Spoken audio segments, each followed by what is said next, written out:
کے لیے پیارے حبیب نے دعائیں کی.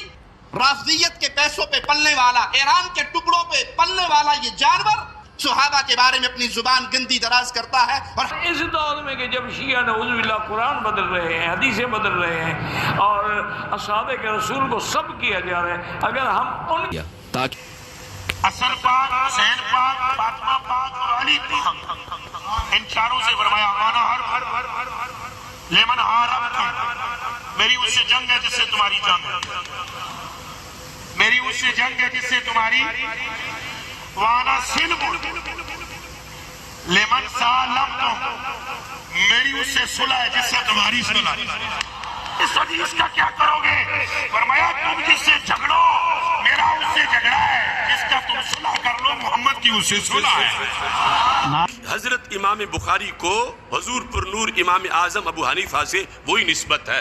کیا نسبت ہے؟ کہتے ہیں جو حضرت امیر معاویہ رضی اللہ تعالیٰ عنہ کو حضور پر نور امیر المومنین مولا المسلمین سیدنا و مولانا علی المرتضی کرم اللہ تعالی وجہ الاسنا سے ہے. یعنی امام بخاری امام اعظم ابو حنیفہ کے سامنے وہی حیثیت رکھتے ہیں جو حیثیت حضرت امیر معاویہ رضی اللہ تعالیٰ عنہ کی حضرت مولا علی رضی اللہ تعالیٰ عنہ کے سامنے ہے. تو صحابہ دے بارے بھونکنا تینوں پتہ ہے، جانتا ہے بھئی جڑا امیر معاویہ دے بارے گل کرے حاویہ دوزخ دا کتا ہے. اور ساڑھے بزرگاں نے لکھیا، حضرت امام ربانی مجدد الفسانی نے لکھیا، آپ نے فرمایا ویسے کرنی تابعین میں سے سب سے افضل ہے.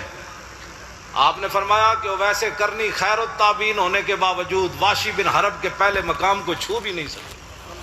گل سمجھ آئیے گل؟ صحابہ دے بارے کوئی بھونکے کتا. ہم کیوں جو ہے وہ حق کو حق نہیں کہتے یا سچ نہیں کہتے ہیں؟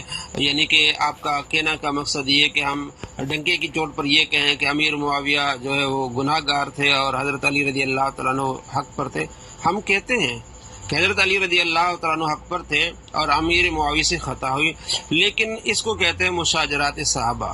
تمام اہل سنت کا موقف ہے. میں آپ کو اقوال بھی پڑھ کے سناؤں گا کہ اہل سنت کے بہت بڑے علماء محدثین کا موقف یہ کہ حضرت امیر معاویہ رضی اللہ تعالیٰ عنہ سے خطا ہوئی ہے اور حضرت علی رضی اللہ تعالیٰ عنہ حق پر تھے. لیکن اس بات کو اتنا اچھالا نہ جائے کیونکہ عوام اس بات کو نہیں سنبھال پائیں گے، نہیں سمجھ پائیں گے، اور اس کا جو اینڈ ہوگا وہ یہ ہوگا کہ عوام جو ہے نعوذ باللہ صحابہ کو پھر نعوذ باللہ گالیاں دینے شروع کریں گے، اور ان آپس کی جو ان کی لڑائیاں تھی جس کی وجہ سے پھر آپ صلی اللہ تعالیٰ علیہ وآلہ وسلم کے صحابہ کے بارے میں ان کے دلوں میں بغض آئے گا اور پھر عوام کے لیے یہ بڑا نقصان دہ.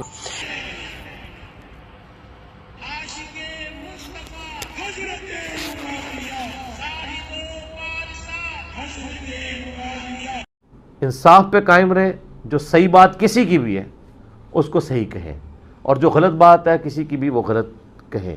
نبی علیہ السلام کی جو حدیث ہے صحیح بخاری میں، انسانی شکل میں آ کے آیت الکرسی کا وظیفہ جو ہے وہ شیطان نے تعلیم کیا تھا حضرت ابو ہریرہ کو. تو نبی علیہ السلام نے کیا فرمایا تھا کہ ہے تو جھوٹا ہے لیکن بات سچی کی ہے.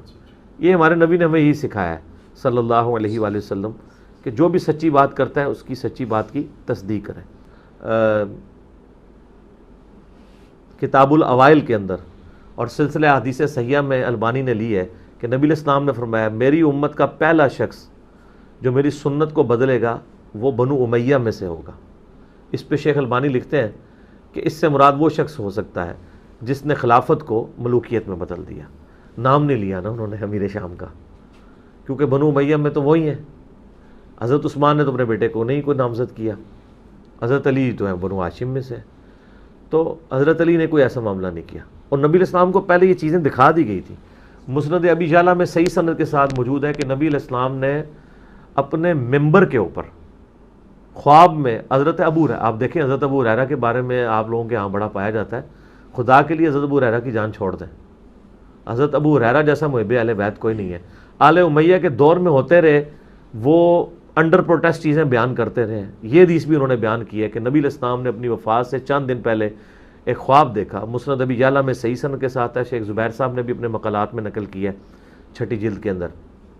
خواب انہوں نے دیکھا وہ کہتے ہیں نبی علیہ السلام نے خواب میں دیکھا کہ میرے ممبر کے اوپر آل مروان بندروں کی شکل میں اچھل کود رہے ہیں. تو نبی علیہ السلام جب اٹھے اور انہوں نے یہ خواب بیان کیا تو آپ علیہ السلام سخت پریشان تھے. اور حضرت ابو ہریرہ کے الفاظ ہیں کہ جب سے یہ آپ نے خواب دیکھا آپ کو وفات تک کسی نے ہنستے ہوئے نہیں دیکھا. یعنی دیکھیں اللہ تعالیٰ نے پہلے بتا دیا یہ ہونا ہے, تو ظاہر نبی علیہ السلام کو پسند تو نہیں تھا, لیکن تقدیر کو کون ٹال سکتا ہے؟ جو ہونے والا ہے وہ تو اللہ نے ان کو پہلے بتا دیا نا. ہمیں بھی اپنے معاملات اگر مستقبل والے کچھ پتہ چل دے ہم بھی کئی چیزوں سے ناراض ہوں گے, لیکن وہ تو الٹیمیٹلی تو ہو ہی جانے ہوتے ہیں. بہر نبی علیہ السلام نے امت تک یہ بات پہنچا دی ہے کہ آل امیہ کے بندروں کو, بندر کی مثال دی گئی ہے. ٹھیک ہے, یہ بندر کی مثال کیوں ہے؟ اللہ تعالیٰ کے جو مغضوب علیہم لوگ ہیں ان کو اللہ تعالیٰ نے کیا بنا دیا تھا؟ اصحاب سبت کو بندر. مراد یہ کہ اللہ تعالیٰ کے یہ مغضوب ہیں جن پہ اللہ کا غضب نازل ہوا ہے, اس لیے بندروں کی مثال ایک تمثیل کے طور پہ آپ کو دکھایا گیا. پھر صحیح بخاری میں موجود ہے, حضرت ابو ہریرہ روایت کرتے ہیں کہ نبی علیہ السلام نے فرمایا کہ میری امت کی تباہی جو ہے وہ قریش کے چند لڑکوں کے ہاتھ میں سے ہوگی. ٹھیک ہے, اور حضرت ابو ہریرہ کہتے ہیں میں ان کے چہروں کو بھی پہچانتا ہوں, میں ان کے ماں باپ تک کو بھی پہچانتا ہوں, اگر میں چاہوں تو یہ بیان کر دوں. لیکن وہ بیان اس لیے نہیں کرتے تھے کہ وہ سامنے وہی لوگ تو حکمران تھے. اور یہی وہ حدیث ہے اس جس کی ایکسپلینیشن میں وہ بخاری کی حدیث ہے کہ میں نے نبی علیہ السلام سے 2 علوم سیکھے, ایک میں نے ظاہر کر دیا, ایک اگر میں تمہیں جو ہے وہ ظاہر کر دوں تو تم میری گردن مار دو. وہ صوفیاء کہتے ہیں وہ کوئی روحانی علم تھا.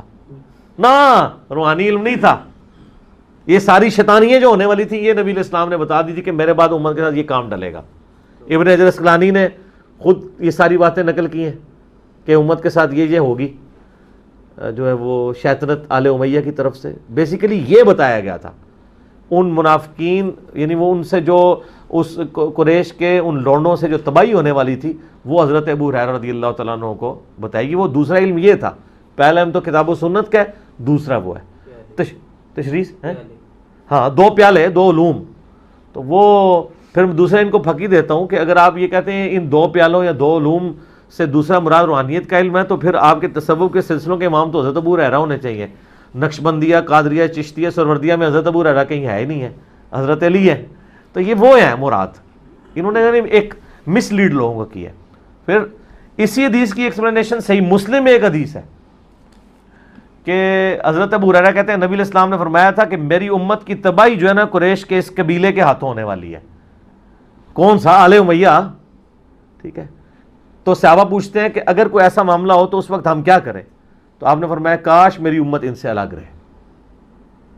تو وہ امت الگ رہتی, ان کا ساتھ نہ دیتی تو معاملات مزید نہ بگڑتے. تو یہ ساری کی ساری پریڈکشن, اسی لیے المصنف ابن ابی شیبہ میں اور اسی طریقے سے سنن دلائل النبوہ امام بیہقی کی کتاب میں اور کتابوں میں ملتا ہے کہ حضرت ابو ہریرہ یہ دعا کیا کرتے تھے, اے اللہ مجھے 60 کے فتنے سے پہلے موت دے دینا اور نوجوان لڑکوں کی حکومت سے پہلے. 60 کا فتنہ کیا تھا؟ امیر شام فوت ہوئے اور یزید حکمران بن گیا. یعنی وہ ایک ایکسٹریم